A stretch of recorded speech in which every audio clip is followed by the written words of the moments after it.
Let's suppose that you have some difficult and distressing habit, like drinking too much.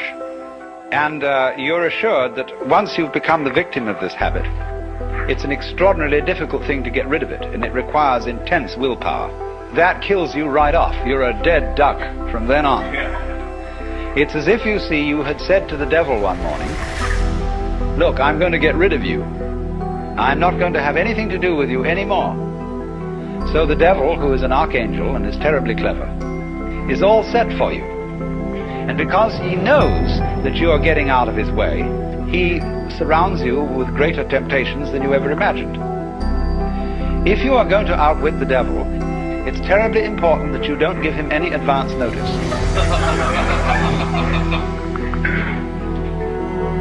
And this is where the work of the sly man comes in. The art of the sly man is to make no contest, but simply to leave. So he just drops it like that. You're in this respect, you see, you're your own worst enemy. Because even if you serve notice privately on yourself that suddenly you're going to drop it all, already the devil knows. Because who do you think the devil is?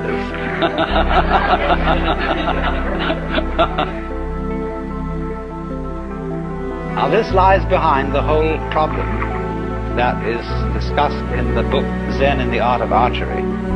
The necessity of letting go of the bowstring without first deciding to do so. Another way of putting it is that the decision to release the bowstring and the action of doing so must be simultaneous. Not to decide and then act, but to act, decide all at once. Now why is this? If you are going to be an expert archer, you must shoot before you think, otherwise it'll be too late. You don't aim and then shoot. It's all one action. So what does that do, you see? That puts up a very curious problem, which in its own turn becomes a bind. To try and act quickly enough so that you overtake the preliminary decision. To try not to decide first. And that is an impossible problem. Instead, you see, of deciding that you won't be an alcoholic anymore, the only thing to do is not to drink, without any previous decision on this matter. But how can anyone do that, you see? That's the question. How can I decide not to decide? How can I announce that I won't make any announcement without making an announcement? You see, there is no way out of that bind. Try as you may, you go on and on and on, trying, as Herrigal did, to release the bowstring without thinking first to release it. But then, strangely enough, one day the thing happened. He did it.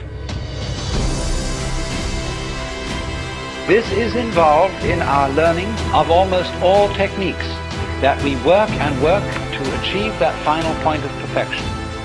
And it doesn't come, and then one day it happens. Now what is the reason for that? It is not that we have practiced it so often that it suddenly becomes perfect. What happens is that we've practiced so often that we find out we can't do it. And it happens at the moment you know you can't do it. When you reach a certain point of despair, when you know that you are the one weird child who will never be able to swim. At that moment you're swimming. You stop trying, you stop not trying, you just have arrived at the insight that your decision, your will, doesn't have any part in the thing at all. And that's what you needed to know.